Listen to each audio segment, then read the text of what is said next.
I can't hear. Matt, can you hear? On me. That's better. Oh That's yeah, better. now you go. There you go. Yeah. Yeah. Sorry, brother.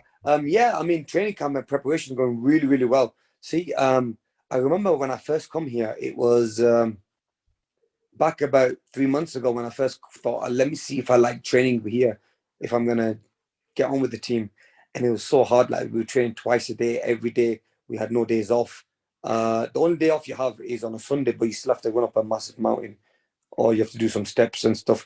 And I thought, how am I going to deal with this? Because my body's getting old. I'm getting a bit older. I'm 35. I'll be 35 then. And how am I going to deal and cope with this? But to be honest with you, I mean, it's made me realize that how special our bodies are. I mean, look, one thing about my body is that I'm so much stronger now, so much fitter. The training that I was scared to get into is now so easy for me. Like I don't think twice about it.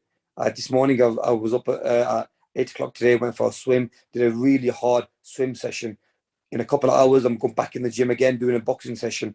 I've been sparring. And one thing here that I do differently is to do 4 minute rounds of training. So you don't do a normal 3 minute round of sparring. To do 4 minute rounds of sparring, which is still at the highest level and you're still with a high work rate working hard. At the same time, you only have 30 seconds break in between. So like as soon as you do the 4 minute round, you walk to the corner, boom, it's time to go back out again.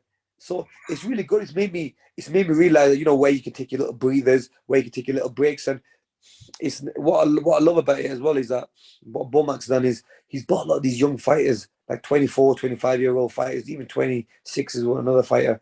He's bought them to train with me, to push me when I'm running, when I'm swimming, when I'm sparring. I've got young sparring partners who are strong and try to take my head off. And honestly, like, these guys are a lot younger than me, they're fresher than me. I'm 35. Now, even me, at times, I was thinking I might be a bit too old. I might be getting on a bit. I don't think I'll have the energy.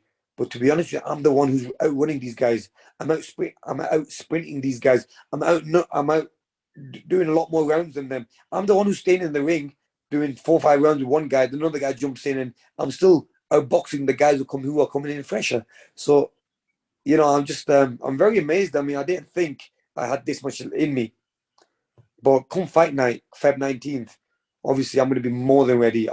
I honestly have to say I'm probably in one of the best shapes I've ever been in, and to train this hard over here is only giving me more confidence. Sounds like being in the Crawford camp is doing you the world of good.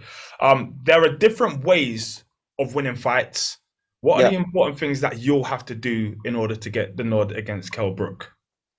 I think I have to just fight at my own fight at my own ability, use my speed, my power, my timing, my movement, and everything else. And also what I've learned here, what I'm learning here. See, I was here for the first when I was here for the first 4 weeks. I remember doing sparring with Crawford. So we sparred with Crawford, and it's quite funny because obviously Bomac just said, "Listen, guys, get your gloves on. You're going in with Crawford today." And I'm like, "Really?" So anyway, stepped in the ring, and I mean, I had a little joke with Crawford. I go, "This is not something new to us. I mean, we've done this before." But when we sparred, it was a full-on sparring session, and obviously Crawford just come off that win against um, Sean Porter, so really he was still fit and fresh. We did amazing 4 hours of sparring. I swear, like I felt so good in there. And Bomac come over to me afterwards and said, "Hey, Crawford come over to me in the office and said, Amir's looking really good." And so far out from the fight, you see, I mean, I don't like you saying this or talking about this, but when I went into the Crawford fight, I had a lot of injuries going into that fight with my elbow and everything else. I couldn't really throw the right hand. And with sparring with him this time, I know it's not like a fight because you're wearing bigger gloves and everything, but I did really, really well. And to get the nod off Crawford and from Bomac to say that, wow, you're looking amazing, you're looking in great shape, your fitness is on point, your punch rate, your power, everything is on point. So I can only imagine that. Look, come fight night, I'm going to be more than ready. I'm going to be in a better shape. I've never seen a six pack 6 weeks out of a fight. This time I've seen it this time. Whereas I do have to say that I did put on a lot of weight when I was traveling and I was back in the UK. Like, and I'm glad one thing I am glad I've done. and this is maybe a little bit of advice to other young fighters out there, is that training between fights. So throughout the whole COVID time, I was training, and I'm glad I did that, because that only got me fit and strong. So when I came into training camp, I wasn't focused on losing weight. I was more focused on technique and strength and power. This is a grudge match, you know, a fight between two people that have got a past and don't necessarily like each other. Emotionally, do you attack this fight differently? What is it like leading up to the fight with your emotions? With the emotion, look, it's like any other fight. You're going to go in there and you want to hurt the guy. But with this fight, I think it's only made me, I have to be on my A game. I can't make any mistakes in this. I cannot afford to lose this fight. And it's not pressure. I think that's only going to bring the best out of me. And I know for a fact that I have to make sure that I go in there and I do everything push perfect. That's one of the reasons I came out here. I knew it was going to be hard. I knew I was going to be pushed. Look, I know for a fact that if I went back with Virgil Hunter, I could still beat Kell Brook. But I needed to make sure with 100% and how I stamped, I'm going to knock this guy out, beat Kell Brook in good fashion. That's why I came out here to Omaha and came out to Colorado Springs, because I know that the way these guys are going to train me is going to be so brutal. And I'm going to make sure I'm in the best condition ever. Yeah. Last one from me before we open to the media. You've often said that you're a level above Kell. How do you go in with that confidence that you're a level above him, but not the complacency that can come with sometimes thinking you're a level I'm above not gonna someone? do that. Yeah, I'm not going to go into a fight thinking that I'm being complacent, because that's where I've made mistakes before. You see, I'm older now. I'm more experienced now, where I know not to even think about stuff like that. I'm a better fighter. I'm quicker. I'm stronger. I'm beating better fighters. That doesn't matter. Look, it's boxing where one punch can change a fight. It's happened to the best of us. So I have to make sure that I go in there with the right game plan. I have to be smart in there, and I have to just give my boxing lesson. So that's what it's all about. Me getting complacent, thinking or being too overconfident, that'll never happen now, because I'm at that age now where I can't afford to make any mistakes. Let's open it up to the media. Matt, who will we pick in first? Let's go with Jerry Mills first. Thank you. Hi, Amir. How you doing? I'm all right, thank you. Good, thanks. Excellent. So this will be your first fight in nearly 3 years. And I was just wondering, did you consider leaving the sport during that time? And also, what brought you back? So what brought me back was when all this talk was happening about the Kell Brook fight, and it just kind of motivated me to say, look, I wanna just shut him up, and I wanna really put a beating on him and show the public who the better fighter is. I mean, throughout COVID, when everything was open again, everywhere I would go, people would talk about the Kell Brook fight. I mean, when you fighting Kell Brook, when are you gonna beat him? When are you gonna put him in his place? I used to be like, I don't need to beat him, because I know I'm the better fighter. But people are like, nah, but we want to see that fight. We want to see you beat him. And that kind of gave me that push, to go and make that fight happen. So obviously, a big thanks to Sky and Boxer for making this happen. I mean, without Ben, I don't think this fight would have happened. Ben went out of his way and made this fight happen. I got Maz, who was dealing on my side, who was speaking to me while I was traveling, said, Amir, do you want the fight with Kell? I said, 100% I want the fight. But it just, obviously, it's never happened. And the reason why it's never happened is because of few little things that we'd never really agree on. So what we did this time, I had to go there, and the weight was one issue. Obviously, I was never happy making 149, but obviously I agreed to it, because I said, look, I look the bad one. When I say that I'm not going to do the fight because it's not a 147, then people are like, oh, 2 pounds, but 2 pounds makes a massive difference. People don't understand that, especially when you're cutting weight. So I thought, you know what, I'm just going to go ahead with it. I'm going to go ahead with it. We're going to make the fight happen. And I agreed on everything that they wanted. And I'm glad that Sky was on board, and also Ben was on board, and he listened and he went and executed it. So I'm glad we've got here now, and we're only 4 weeks away from the fight now, where we're both going to be in the ring and people are going to get to see the fight they want to see. That's great. Thanks, Amir. Good luck in the fight. Very much. Let's go to Jonathan Pinfield now. Amir, we spoke to Kell earlier today, and he told us that he thinks you're a blagger. He says you've been blagging your career for quite a while now. So I'd like your thoughts on that. And he's also said that he thinks that you're taking the fight is so that you can buy a bigger house in Dubai. So I was wondering, are there easier ways for you to get the money to buy a house in Dubai? Or is fighting Kell probably the easiest option for you to get that mansion? Look, to be honest with you, I've got mansions and God's been kind. I've got the money and I've got mansions and I can go out and literally buy anything I want when I want as well. So I don't have that problem. You have to remember, I've been in the game a very long time. I've got the biggest names and I've made a lot of money. I've made more money in other fights than this fight against Kell.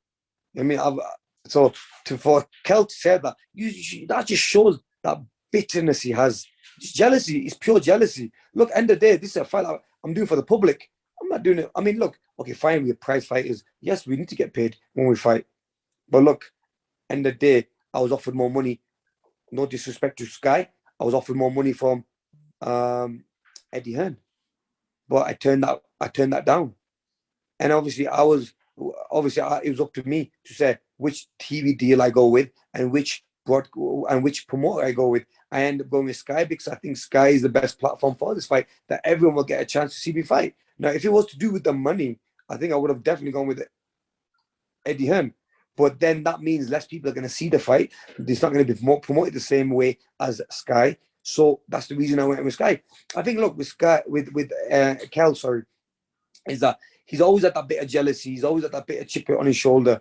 And look, I've gone my own way. What I've done in the sport of boxing, like I've surpassed whatever he's ever done in boxing. So he can never. I mean, he's gonna hate me for that. But look, it's more jealousy than anything. And sorry, what was the other question you said? I think there was another part to that question. You're on mute. Back on mute.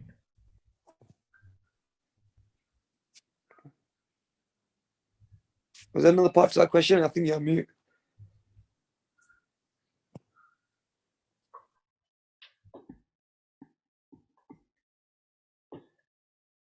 We can't hear him. Matt, do you want to get someone else?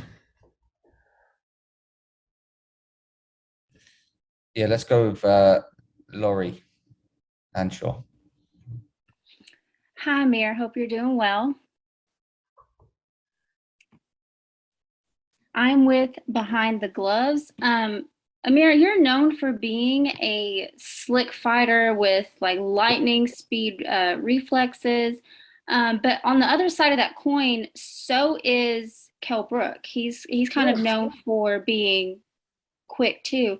So tell me, what is the game plan going into this fight, and how do you imagine this fight playing out? What will you do in that ring come February 19th, just to ensure that your hand is raised at the end and your name is called? Yeah, I think we have a very similar style, but he's very explosive at times.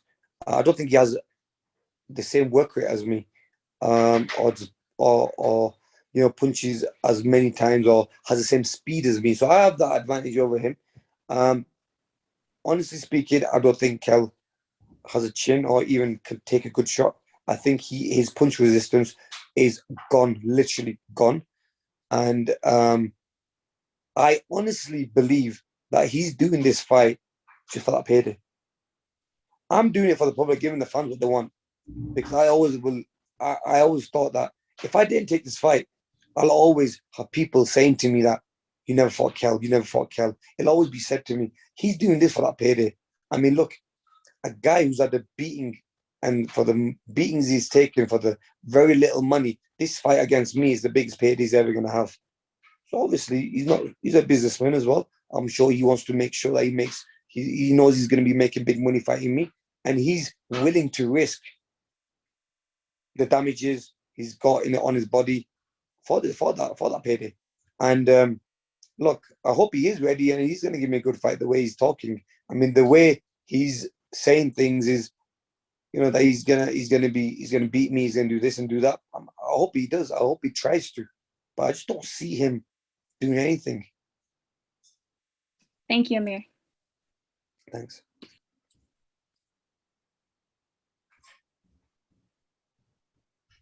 Let's go with Boxing UK now. Hi, Amir. It's Steve from Boxing UK. Hi, Steve. You all right? Hi, Amir. Amir, earlier, Kell was talking about the animosity that he has for you. Yeah. He talked about he still won't shake your hand. Can you tell us a little bit about your personal feelings towards Kell? And once this is done and dusted, are you shaking hands? Look, you know, with me, I mean, look, I'm a sportsman, and end of the day, look, yeah, we don't like each other, and there is bad blood there. But to be honest with you, I don't really know where it started from, and I think it's more than anything. I think it's just pure jealousy, really, with what I've done in my career, and he thinks that he should have been where I was. But what got me to where I was is hard work and dedication and discipline and focused. We know that with Kell, he's one of them type of fighters that once he goes off the rails and he's after a fight, he'll go on a piss up and he'll go missing for a couple of weeks, put on loads of weight. I mean, you see the difference in the two of us. When it was quite funny when his coach was Ingle said to Dominic Ingle said that Amir's not been training, whereas Kell has. And I mean, I didn't even have to question that or give an answer to him for that, because when you look at the two of us, there's a big massive difference in who's been training and who ain't been training. I mean, he looked like a well overweight, unhealthy, like he's come off from a night out fighter. Whereas with me, I've been training for the last couple of months and I've been just keeping myself ticking over. And when you look at two fighters, you just look at the skin color, you look at the eyes, you look at the body shape, you look at the frame, you see who the real fighter is and who's not the real fighter, and you know who the fighter is who's been training. So all this, I think what Kell is saying now is just to kind of get under my skin, or maybe somehow kind of put them back in a position where people can start believing that they have a chance of winning this fight. Look, Kell has no chance of winning this fight, and I can honestly say that to you. Come Feb 19th, I'm going to destroy him, and it's going to be a masterclass, and it's going to be the way I destroy him as well. He'll never. I think he will need to retire after that. This will be his last fight. Good luck on the 19th, Amir. Thanks. Yeah, thank you. Right, let's go to Keith Fraser. Yeah, hi, Keith Fraser, Seconds Out. Good evening, Amir. Look, many well-known pundits, many well-known boxers, past and present, have said for years, you don't want to fight Kell Brook. You're running scared. Certainly of the Kell Brook that beat Sean Porter over there in the States. Let's get down to the nitty-gritty. Is the reason that you now wanted to take this fight because you feel, particularly after Brook's performance against Crawford, where, as you said, he got knocked out by a jab, you feel Brook is finished, and therefore now's the time for you to take him? Okay, so you know when Brook was fighting against Porter and he got that win against Porter, which was a brilliant win. It's a very close fight, got the win, become a world champion. See, at that time we was campaigning. I think I was with I'm sorry about that, guys. I used to left. Sorry. Yeah, I was with Al Heyman at the time, and or with Golden Boy, one of the two I was with. And I know that the name was getting out there where, I mean, you should fight Kell now. He's a world champion. But I was already campaigning, and I was on a different route. I was fighting. I had world titles as well. I was fighting the big names in America. I was campaigning and fighting in America. I always knew that the Kell Brook fight was always going to be there. You know, I knew that it was always going to be there for me. And so that's the reason I didn't think it needed to happen at the time. Not because I was scared. I mean, if you look at the opposition and the people I've faced, you know, I've faced some tough and hard fighters. I mean, a fighter like Devin Alexander, who Kell did not want to fight when he was told that many times they said that fight was supposed to be made, but Kell didn't want to fight Devin Alexander. Now, obviously, this is what Devin Alexander's team also said at the press conference when I was fighting him. There's other fighters I fought who probably, like Canelo, for example. So I just thought that the way I've planned my career, I think it was just perfect the way I did things. And look, the main thing is that now it's here. The fight is here, and not because I'm taking the fight because, well, yeah. Then again, you always look at your opponent and think, how good was he in his last fight? Kell looked terrible. On a serious note, he looked terrible, and if that same Kell Brook turns up to fight me, I think I don't see the fight going past 3-4 rounds. So, I mean, it's a business end of the day, but like, at the same time, beating a Kell Brook now or beating him 5 years ago, I don't think it makes a difference. When people read that on my resume, oh, you fought Kell Brook, they're not going to look when I fought Kell Brook or what year that was. So really, I don't think that matters now. To me, it doesn't really matter. To me, it's probably better now fighting him now than then, because he's already half broken. So, but this is a fight that everyone wants to see. I mean, everyone has wanted to see it for years, but now you've taken the fight. Surely you'd rather face the Brook that lost to Terence Crawford than the Brook that beat Sean Porter. That's the bottom line. 100%. Look, it's a business, and it's a business. This sport is, and 100%. Why not? I mean, he's still Kell Brook, isn't he? And he's still the guy who still talks the same. He still feels the same way about fighting me, and he still feels that he can still beat me. But maybe I just don't think he has it in him. He's not the same Kell Brook he was before. So I'll be honest, there, a couple of years ago, he would have given me a harder fight for sure.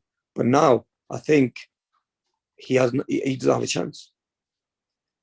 Just a reminder, guys, if you want to ask a question, just to raise your hand in the reactions. Let's go to Josh Challies now.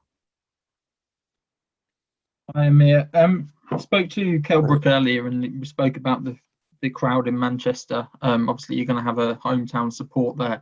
How do you think that's going to impact the fight at all? I think with both of us, really. I mean, Kell's gone over to America and won a world title out of country. So really, I don't think he's got much to worry about, really. I'm sure he'll be fine. Look, we are professional fighters now.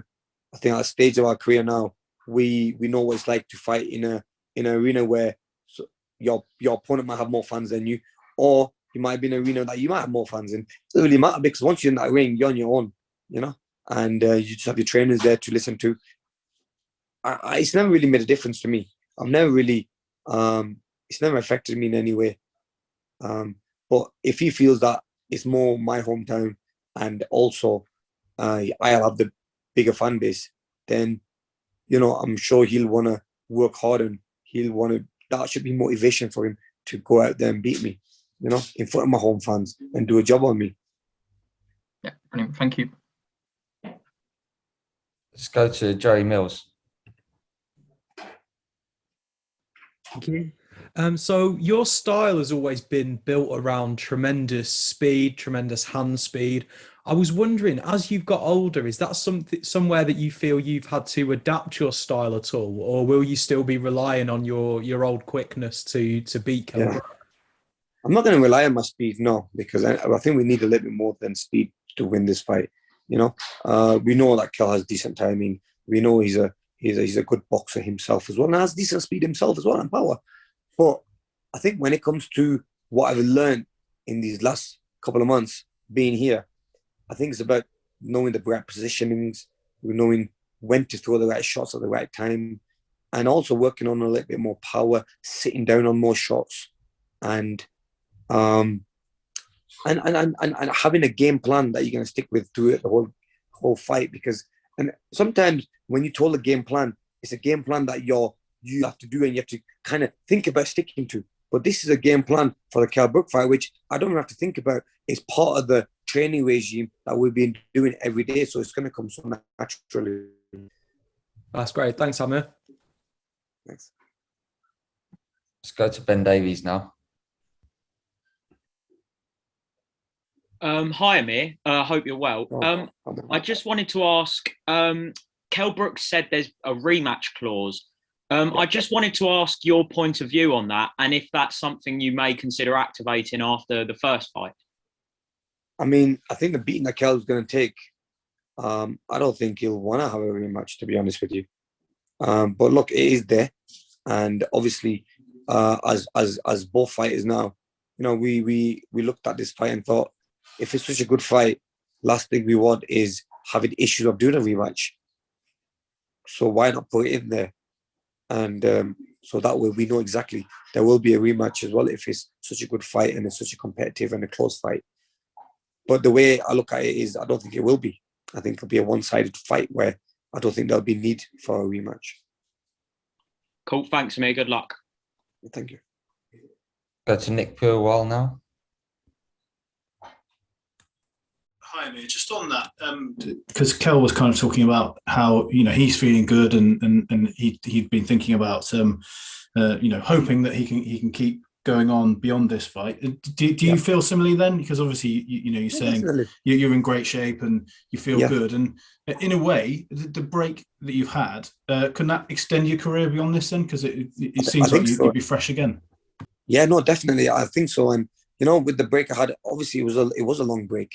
And even when I started to train again, it was really, really hard. And as I mentioned earlier, when I came into Colorado and I came to Omaha last time, I found it really hard. And I thought, how am I going to do this? How am I going to do 2 sessions a day every day? And on Saturday and Sunday, you do 1 session a day. I thought, how am I going to do that? There's no days off you have. But the body is so smart that obviously I'm coping with it. I've done 5 weeks of training already and I feel so much stronger. I've never felt this strong in my life, and I do feel that I've got a lot left in me. Even after this fight, I think I will have a few more fights left in me where, I'm even like the way I look at it is, and what gave me more confidence was when I was training with the younger fighters who are at the peak of their career, who are world champions or getting to becoming world champions, and having that in their sight that they want to become world champion. I'm outrunning them. I'm outsparring them. I'm the work rate I have is outpointing them. So I'm thinking, wow, if I'm doing this against some young fighters who are fresher than me, because at the end of the day, look, I am 35 and I've been in a lot of wars. My body has had a lot of beating. So, but still, I can still manage and I can still cope with it. Look, when you look at my life outside of boxing, I think I live a reasonable, clean life. And I think that's what's going to help me going into this fight as well. Even though being 35, Kell is a very similar age to me. I think with Kell's lifestyle is very different. We live 2 opposite lifestyles. I live that clean lifestyle. I'm a family man. I spend time with my family and I don't drink alcohol. So I live that clean life. Whereas with Kell, I don't think he does. I think Kell he goes missing for a couple of days. He goes on a bender and stuff like that, where there's a difference in the way you look at him. I mean, if you saw him at the press conference, you would see in him how unfit, unhealthy he looked. Is he going to be in the best condition in 10 weeks? Whereas with me, I've been training for the last couple of months. So, but yeah, I mean, look, time will tell. Let's go to Jonathan Pinfield. I mean, Kell said that when he's watched you in the ring previously, he's described it like watching Bambi on ice, and he's questioned your chin. Do you think a deciding factor in the fight could be who's got the best punch resistance? And just going back to the Bambi comment, are there any Disney or cartoon characters that you see in Kell Brook? No, I mean, I think, look, Kell's going to try to... Look, we know that Kell's not the best of speakers. The amount of shit he comes out with and the shit he talks. You know what I'm saying? And that's one thing about him, which maybe is one of the reasons the fight never really happened, because the crap he comes out with doesn't make sense, where he ends up suffering from not having that fight. But now he's going to give him that opportunity where now it's time, with all the rubbish he says, is for me to punch him in his face and put him in his place the proper way. You know what I mean? I mean, in front of my face, he shits himself. When he comes to me, if he's a man, he'd say it straight to my face, but he never says that straight to my face because he ain't man enough and he knows deep down himself that he can't beat me. You get me? So he's gonna say things behind the camera. He's gonna say things when he's not near me. But I mean, look, he can say what he wants. Look, I know one thing. I know one thing for a fact, that I will knock him out, and I will put him asleep. And he can say what he wants. Yeah, I mean, all this about punch resistance, not taking a punch. I mean, the guys who have put me down have been good fighters with good knockout percentages. You know what I mean? And no disrespect to that. I mean, I put my 100% fine. But the beating he's taken, and the way he's been hurt himself, and that was recently as well against Crawford. I'm like, yo, this guy really needs to think twice what he's saying. I mean, yeah, says things to promote a fight, but you're going to make yourself look more stupid by saying all this, you know. Let's go to Ryan Elliott now. Hi, Amir. Thank you for joining us. Just one question from me. Going back to Manchester for this fight, you fought all over the world, but obviously Manchester, particularly earlier in your career, is somewhere that was very special for you. How much does it mean to you now this fight is happening to take it somewhere that holds a place close to your heart? I mean, Manchester is one of them places where I've had my first defeat, and then I won a world title there as well. So I've had good and bad, but to be honest with you, it's been more good for me than bad, because I think that loss that I had against Prescott for the first time was probably a blessing in disguise for me, because it made me work harder. It brought my feet back down to earth, and you know, and I think I needed something like that at that time, because I thought I was the best. I was going to become a world champion, do this, do that. But then obviously that was like a wake up call for me to come back and sort myself out. Now, then from then on, I went and won a world title there. I've had some great performances since then in Manchester Arena, and I love the arena. It's close to home.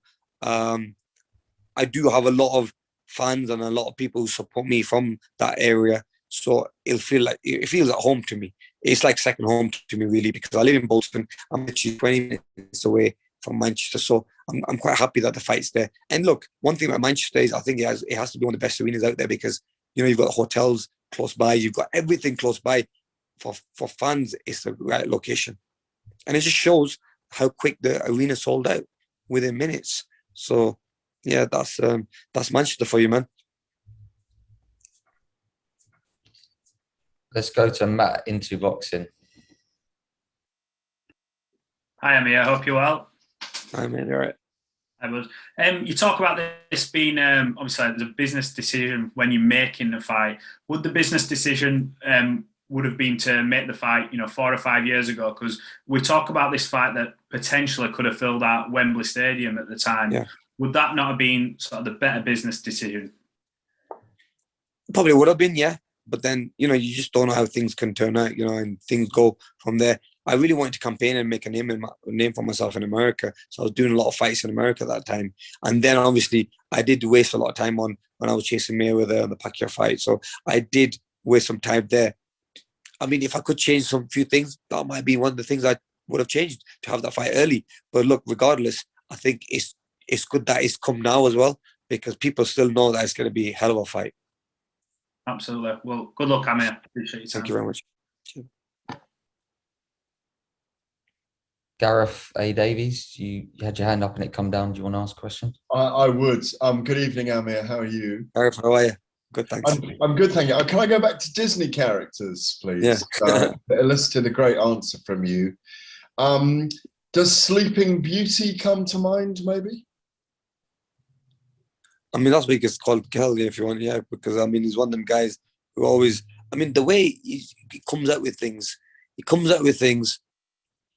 like he's the best shot, and he's never been put down himself, he's never been put asleep himself. Come on, wake up, man. I mean, I don't like getting into stuff like that, because I just think that it becomes like a cat fight, really. Then it becomes I'm not that type of guy. You know, I mean, calling him this, call him names and stuff.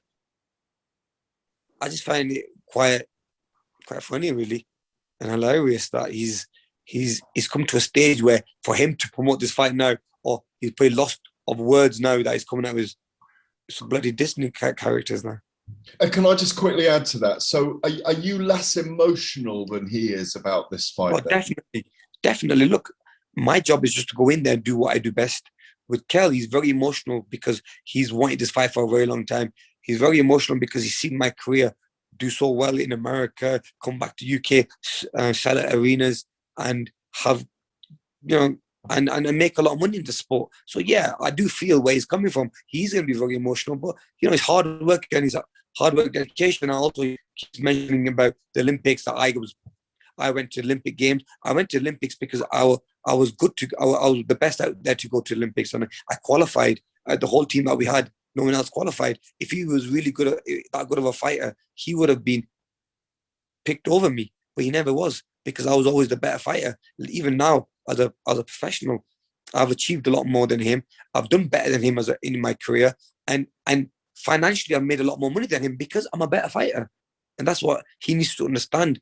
But he's very emotional on that, saying that why did I get these opportunities where really it wasn't me getting these opportunities because of I'm a nice guy. It was because my skills talk for itself.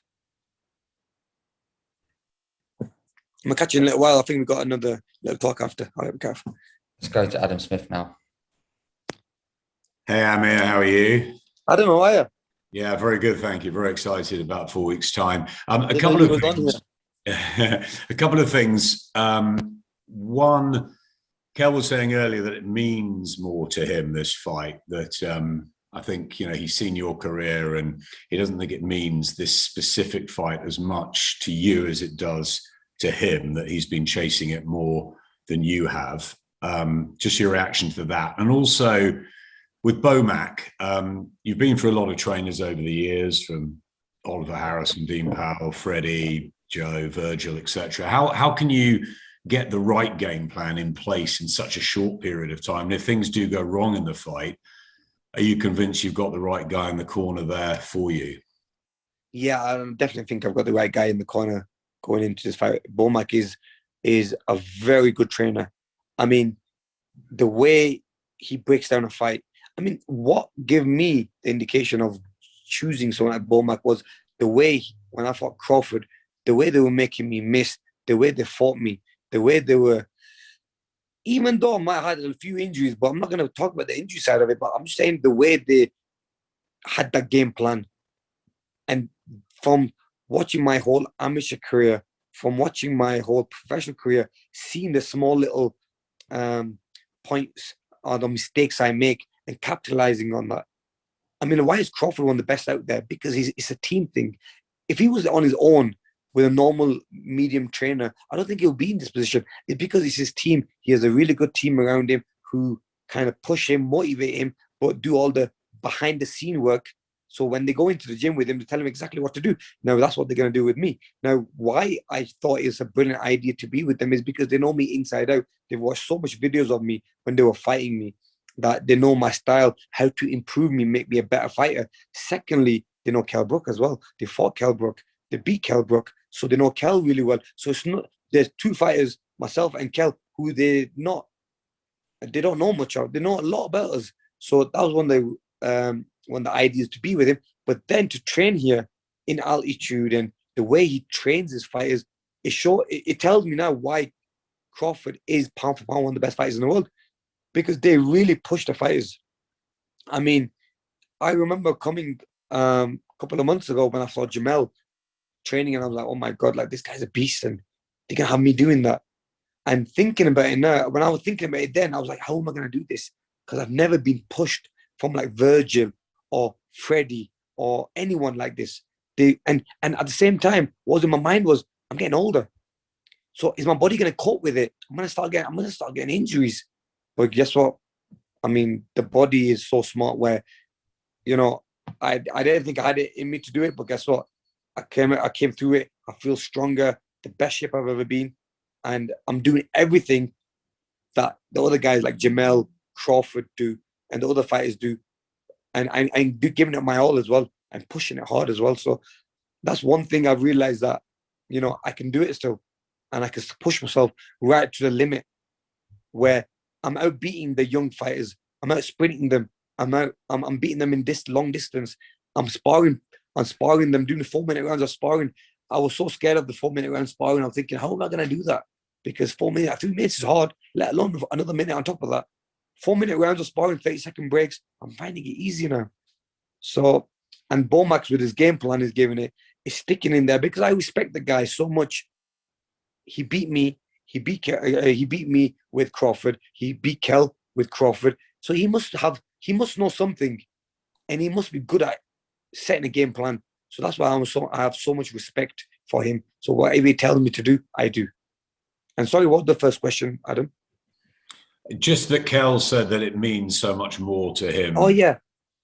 So you know what? He might think that I'm going into this fight like it doesn't mean anything to me. This means everything to me, my legacy, my whole boxing career, because I have to win this fight. If this is one of my last big fights, I want to make sure I shine.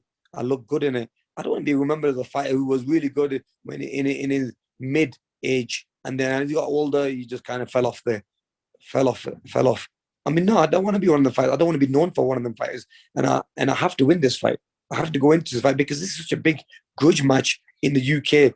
And I walk the streets in the UK. I live there, and being a name as well, and being on the TV shows, and being having my own TV shows and stuff. The name always gets mentioned about Kell Brook, and I won't be able to live with that. That's why I have to make sure I go into this fight and win this fight. I can't have him thinking that I'm not focused. I'm more focused than any other fight I've ever had, because, like I said, I cannot lose this fight. Thanks, Amir. Thank you, Adam. Right, we're going to go to October Red now. Hi, good afternoon, Amir. Abs Hi. from October Red Boxing. Nice to finally get to speak to you. Thank All you, the you best too. on your up-and-coming match. But one of the things I wanted to touch on, and it sort of like follows on from what Adam said, it's about the trainer, the continuity with the trainer. You've mentioned, obviously, that Crawford's trainer has had Crawford when he's beat the both of you. Correct. He's obviously embedded with that, with his fighter. Correct. Kell has sort of like alluded to the fact that he has been with his trainer from the beginning. He's got that continuity. He believes that you having another trainer yet again will serve as a disadvantage. What are your thoughts on that? My thoughts to that is this now. You know, when you're with a trainer who, like a Bomac, who's one of the best trainers in the world, he's training the likes of Crawford and Jamel Herring and even Shakur Stevenson. You don't want to come in a camp like this and not give it your all. You have to show them that you still have it in you to perform at the best. Now, I know for a fact that if I went back to Virgil Hunter, I'm going back in my comfortable zone. I'm going to be comfortable with him. I know how easy it's going to be. I know for a fact when I'm here with Bomac and the guys, I'm uncomfortable. I'm not chilled. I'm not like, oh yeah, I'm just going to go and do this. I'll get away with doing this. I can't get away with anything. I've got 2 trainers watching me 24/7. When I'm in that gym, when I step in that gym, there's always someone watching me. One watching my feet, one watching my hands, one watching the game, one making sure I'm sticking to the game plan. Whereas with Kell, he'll have it a little bit easier because he'll find it more comfortable working with a trainer like Dominic, because he's been with him for so long. He knows how the system works. See, for me, it's not like that, because I know for a fact if I'm not training hard here, they tell me to go home, or they lose that respect for me. The way one thing I realize is when you get a new trainer, you have to earn your respect. And the way you earn your respect is by training hard, working hard, and sparring these tough guys. Now, I've come to America. I'm in Colorado Springs. I'm sparring these tough young fighters who Crawford spars with, who Jamel and them other guys spar with. They're sparring with me now. Now I have to make sure I look really good against them, because I still see myself as one of the top guys out there. So and they still obviously when they see me, they still know that Amir is such a big name. They have that respect for me, and I could see that when I first ever walked into that gym, like everyone's eyes lit up. Oh, Amir Khan's here, and they're taking pictures with me. Now for me, that kind of put a little bit of pressure on me, because I have to perform now to show these people I still have it in me. And why they want to take a selfie with me, why they want to take a picture with me, why they want to allow me to train with them is because they remember me being good, but I have to still be good, and I have to still stick of being the best out there. So, so that's what my aim was to come here, is to have that still in me, that look, I have to prove to them that I belong here. Otherwise, there's been many fighters that want to come here and train here, but they've said no to them. So I have to work hard and show them that I still have it in me to belong in this training camp. Last thing they want is, after they've got pound for pound best fighters in the world, they've got people like Shakur's training here, who in the future will be pound for pound, in my opinion. Last thing they want is having someone like a beat up guy to come here and it puts the team down. Nah, I can't do that. You know, they wouldn't do that. They got too much pride.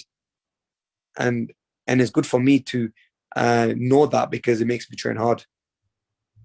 I like that. It's like the philosophy of getting comfortable with being uncomfortable to keep your razor sharp.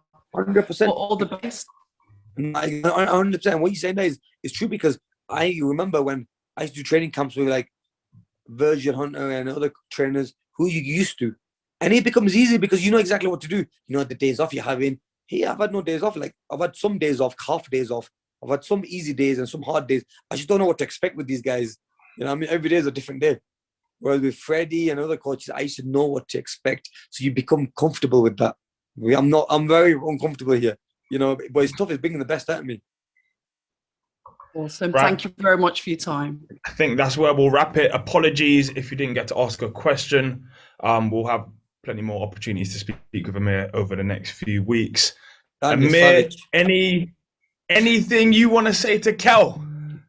Look, you know, I don't like speaking and saying I'm going to do this, I'm going to do that, but I think come fight night, you know, I think I will definitely earn that respect from him. I know he keeps saying he's got no respect for me, and you know, for me, obviously, I was at the stage where when we used to have that talk, there was talks about me fighting him, and it was more banter for me. It was because I knew that I was with a different promoter, the fight would not happen. I was campaigning in America, so I just said, yeah, you know, it could happen one day, but I don't want to fight him. He has to do this. I mean, look, it's happening now. The main thing is happening now, and with all that talking he's been doing for years, saying that he wants to fight me, this is a time for him to show and prove that why he wanted that fight. Amir, good luck with the rest of your camp.